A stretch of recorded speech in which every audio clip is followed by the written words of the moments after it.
Oi, pessoal, tudo bem? Nós vamos falar hoje sobre a Primeira Guerra Mundial. A Primeira Guerra Mundial é um conflito que ocorre exatamente entre 28 de julho de 1914 e 11 de novembro de 1918.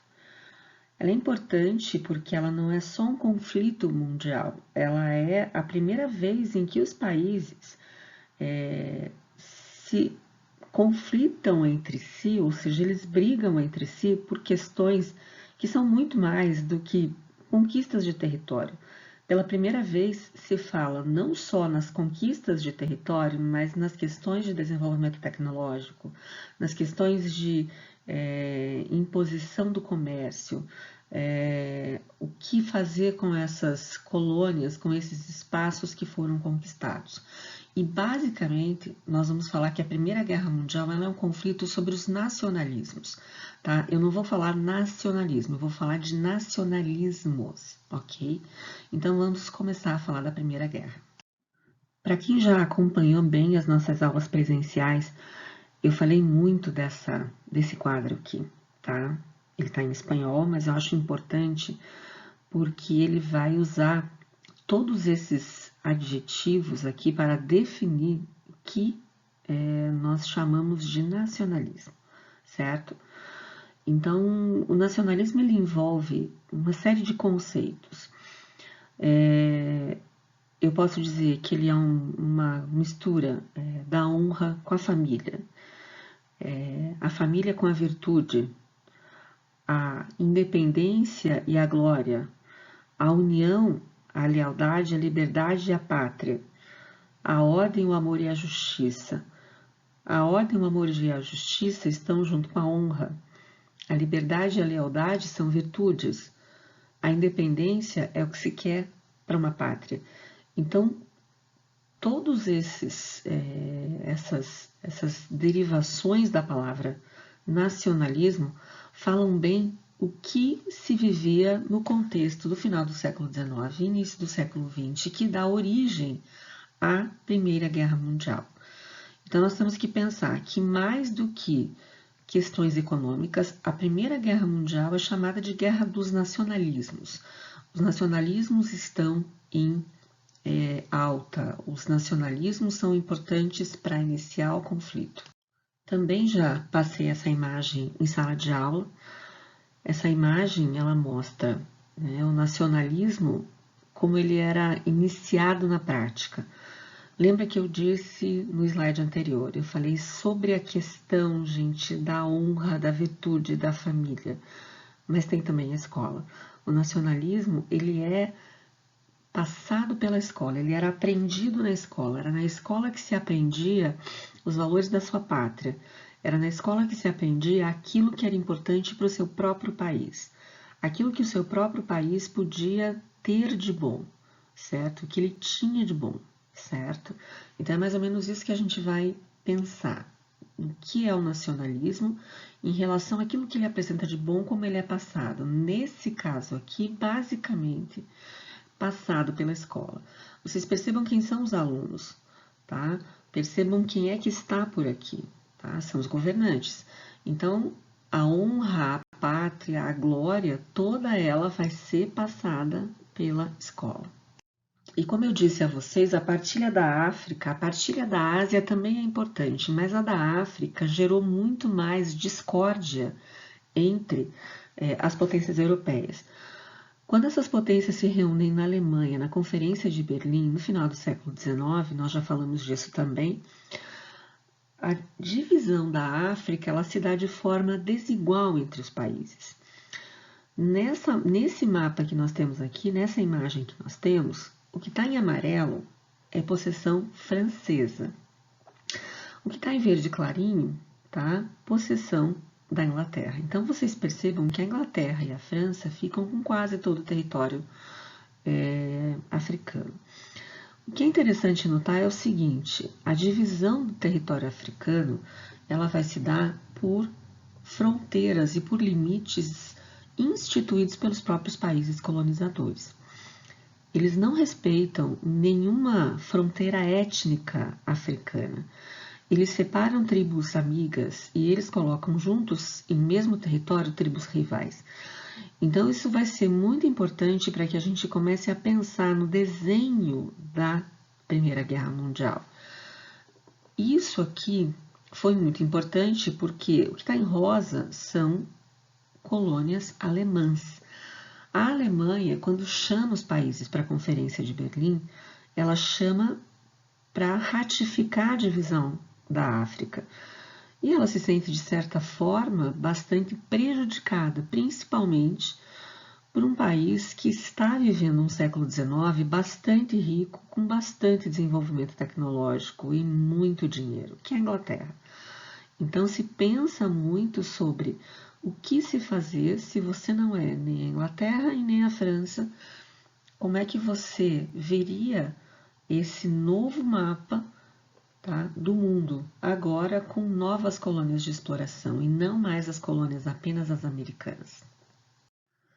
Obviamente que assim como os nacionalismos, assim como a divisão da África e da própria Ásia, nós também temos o que a gente vai chamar de disputas imperialistas pelo mercado.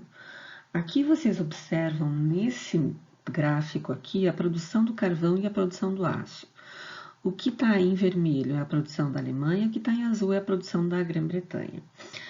Percebam, os mercados consumidores já estavam sendo disputados por essas potências.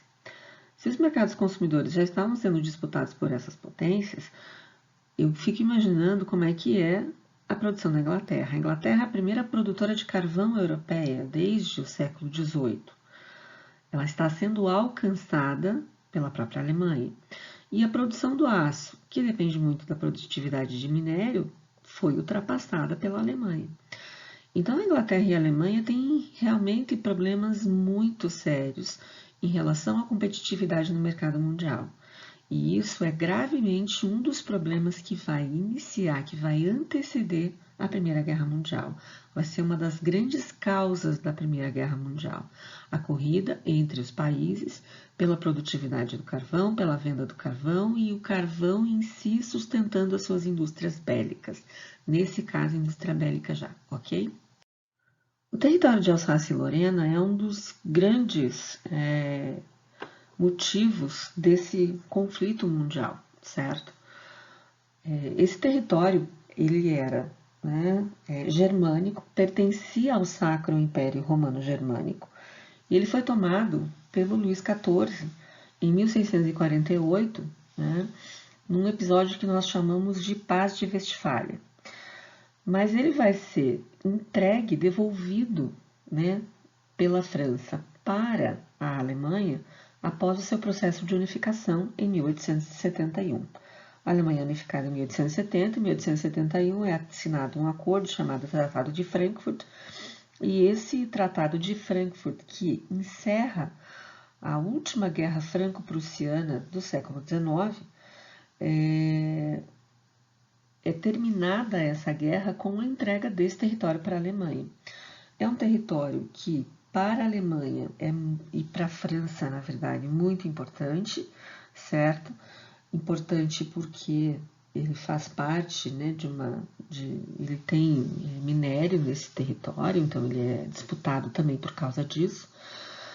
E é uma disputa que vem, tá? Então, em relação à questão do território de Alsácia e Lorena, é o que a gente chama a entrega desse território para a Alemanha, para a nova Alemanha formada em 1870, causa uma espécie de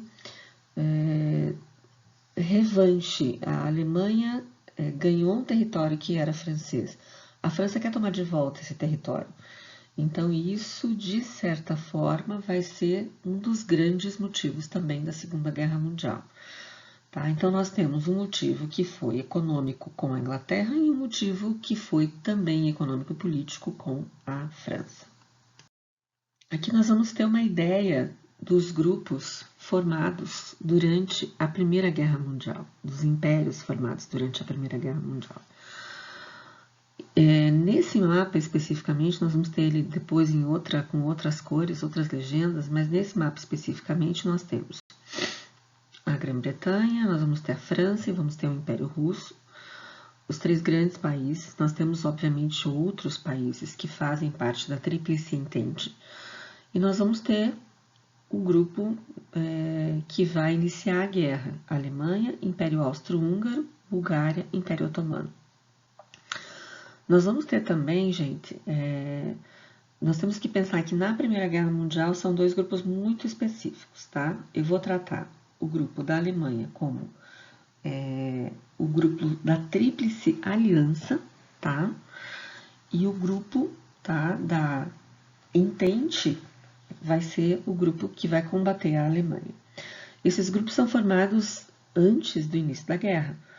Vale depois nós comentarmos a respeito disso numa outra videoaula, ok? Então agora eu vou genericamente falar para vocês motivos oficiais da Primeira Guerra Mundial, nacionalismo e sistema de alianças. A gente já veio construindo essa ideia. Pan-eslavismo e pan-germanismo. Pan-eslavismo versus pan-germanismo na região balcânica. O pan-eslavismo é a união dos povos eslavos entre o nacionalismo sérvio e o nacionalismo russo. O pan-germanismo, com a construção da estrada de ferro Berlim-Bagdá, a paz armada e a formação das alianças militares antagônicas. O lema da guerra seria: o inimigo do meu inimigo é meu amigo. Aqui a formação dos países, a Tríplice Aliança, Império Alemão, Império Austro-Húngaro, Império Turco-Otomano, mais a Bulgária e depois a Itália. Vamos falar por que a Itália inicia do lado da Entente e termina do lado da Tríplice Aliança.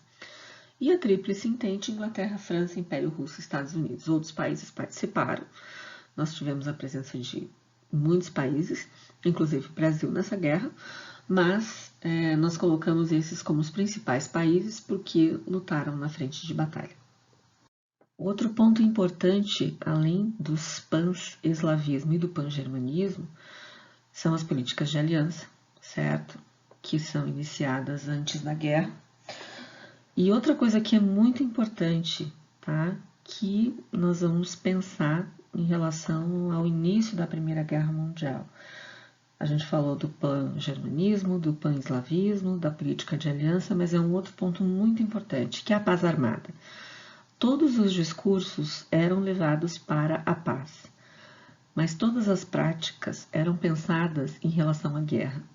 Se falava em manutenção da paz, no entanto, se armava como se fosse existir uma guerra. Toda a indústria desses países vai ser direcionada para a indústria bélica. Todos os lugares que nós vamos pensar em ter indústria, essa indústria vai estar promovendo a indústria bélica. Então, isso é importante lembrar. Falava-se muito numa questão de manutenção da paz, mas produzia-se muito para uma eventual guerra que talvez estivesse na iminência de acontecer. Hoje, capital do antigo Iraque. Aqui a estrada de ferro, ela foi construída em partes, ok? Ela não é construída no total, certo? O assassinato do Francisco Ferdinando, o arquiduque Francisco Ferdinando, que era herdeiro do trono austro-húngaro, sobrinho, na verdade, do imperador austro-húngaro, na cidade de Sarajevo, que é a capital da Bósnia, em 1914, foi considerado por muitos o que a gente chama de a gota d'água do início da Primeira Guerra Mundial. Mas a gente precisa entender o porquê isso aconteceu. Aqui estão, nessa imagem, então, o Francisco Ferdinando e a sua esposa, a Sofia, e aqui o Gravilov Príncipe, o cara que faz o atentado e que mata o arquiduque. A Sérvia almejava esse território da Bósnia-Herzegovina, só que esse território foi colocado à disposição da Áustria por uma decisão aceita por vários países quando nós tivemos a unificação da Alemanha e da formação do Império Austro-Húngaro. Acho que nós podemos falar sobre isso se tiver necessidade, se vocês quiserem mais para frente, porque são vários nomes e várias questões de guerra. mas nós podemos falar depois, se vocês acharem necessário. O que importa saber aqui, para o início da guerra, é o seguinte: a Sérvia almejava a volta do território bósnio para a região da Grande Sérvia, para a formação da Grande Sérvia. E dentro do território bósnio tinha muitos povos, né, diferentes ali, inclusive muitos sérvios. E dentro dessa região nós tínhamos então formação de gente que aceitava a imposição austríaca sobre a Bósnia e gente que não aceitava. Quem é o responsável pelo atentado que vai matar o Francisco Ferdinando é um grupo sérvio chamado Mão Negra. E esses homens vão para a Bósnia-Herzegovina, vão para Sarajevo, capital da Bósnia-Herzegovina, para tentar matar o Francisco Ferdinando, e eles vão prontos para um atentado à bomba, quando ele está passando, né, uma visita em carro aberto ao centro da capital de Sarajevo. Eles estão em 6 carros abertos, o príncipe, o arquiduque Francisco Ferdinando, ele está com a esposa no 3º carro, e um dos terroristas, ele joga uma bomba e essa bomba acerta o 4º carro. Quando essa bomba acerta o 4º carro, a comitiva foge e a comitiva vai até o hospital, vê os danos e aquilo que pode ser colocado. E o Francisco Ferdinando decide então que ele vai parar com o passeio, que ele não vai mais ao passeio e que eles vão fazer o retorno por outro lugar que não aquele marcado anteriormente. Só que quando eles entram no carro, novamente, quando o atentado à bomba não deu certo, os terroristas todos se dispersaram. O terrorista que jogou a primeira bomba tentou se matar, tentou se envenenar, não conseguiu, não deu certo. E a polícia austríaca acaba pegando o primeiro terrorista. E o Gravilov Príncipe, que é esse que aparece aqui na imagem à direita de vocês, eles saem imaginando que o atentado tinha dado errado. Na volta, né, do cortejo ao centro da cidade, eles mudam a rota. E ao mudar a rota, o motorista não sabe que tem uma rota nova de carro e vai pela rota antiga. Caminhando pela rota antiga está o Gravilov Príncipe. O Gravilov Príncipe, então, vê que o arquiduque está muito próximo e ele acaba, então, atirando tanto nele quanto na esposa e ele mata os dois. A morte do casal austríaco vai ser exatamente no dia 28 de junho de 1914, 30 dias antes do início oficial da Primeira Guerra Mundial. Aqui eu também vou falar rapidamente, porque nós vamos estudar isso em outro vídeo, tá? Falando apenas das fases da guerra. A guerra vai se dar entre 1914 e 1918. Tá? Na primeira fase a gente vai chamar isso de guerra de movimento, que durante 1914 é uma guerra que ainda se usa cavalos, ainda usa a ideia de não mais nas guerras do século XIX, principalmente nas guerras franco-prussianas, as linhas de enfrentamento, mas já é uma guerra que se pensa os territórios, porque vai se cavar as trincheiras, certo? Então é importante pensar onde serão atacados, que países, onde serão feitas as fronteiras, onde serão construídas as trincheiras.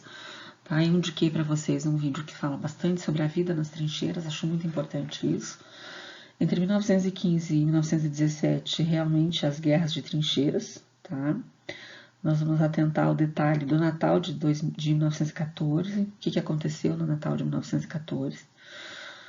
Em 1917, nós temos a saída da Rússia do confronto, porque a Rússia está, em fevereiro de 1917, se inicia uma revolução interna, que é a Revolução Russa. E com a saída da Rússia, nós temos a entrada dos Estados Unidos, que vai mudar bastante os rumos da guerra. E em 1918, nós temos a vitória da Tríplice Entente. Esse trecho exatamente eu vou trabalhar com vocês em outro vídeo. Eu vou passar para vocês algumas imagens que são bem característicos da Primeira Guerra Mundial. Então, aqui ainda temos alguns cavalos, né, que transportavam, então, o que era necessário para a guerra. Imagem de trincheiras. Olhem os tamanhos da trincheira. As trincheiras eram feitas, depois vocês vão ver, para proteção, para as trincheiras, os inimigos sabiam que eles estavam dentro das trincheiras. Então você vai ter um campo de batalha à frente das trincheiras, mas as trincheiras seriam uma proteção dos exércitos, tá? Aqui também mais uma imagem das trincheiras. Gostaria que vocês observassem e ficassem imaginando como é que é passar o inverno dentro de uma trincheira. Ou o fim do inverno, né? O inverno neva, depois que a neve derrete, a água vai se transformar, só em barro, né?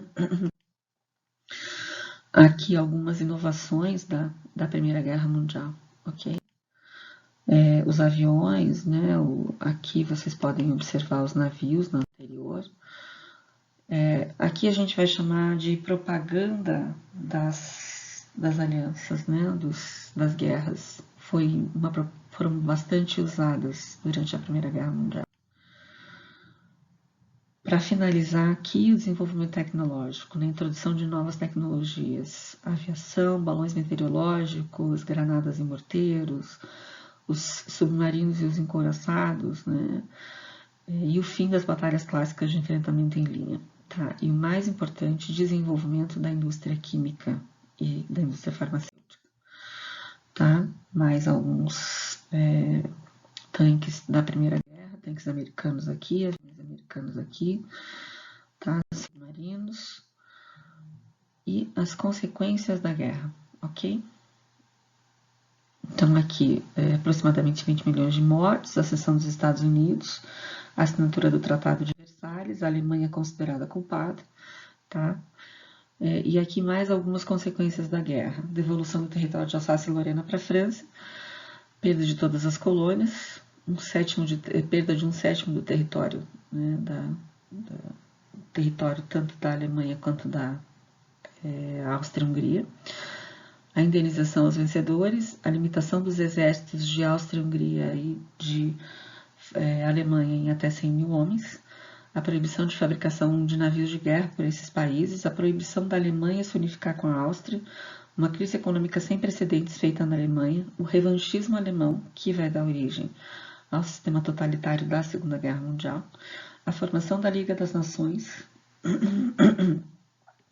da atual ONU, né, o embrião da atual ONU, os 14 pontos de Wilson, nós falaremos disso depois também, tá?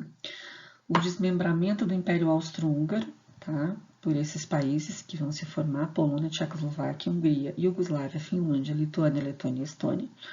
Desmembramento do Império Turco-Otomano, que havia apoiado a Tríplice Aliança, tá? E, para encerrar, o mapa, né, da Europa antes da Primeira Guerra e o mapa após a Primeira Guerra. Pessoal, esse vai ser o primeiro vídeo de vocês. Eu vou fazer mais 2 vídeos sobre assuntos bem específicos com vocês, tá bom? É isso. Qualquer dúvida, vocês me procurem. Obrigada, beijo.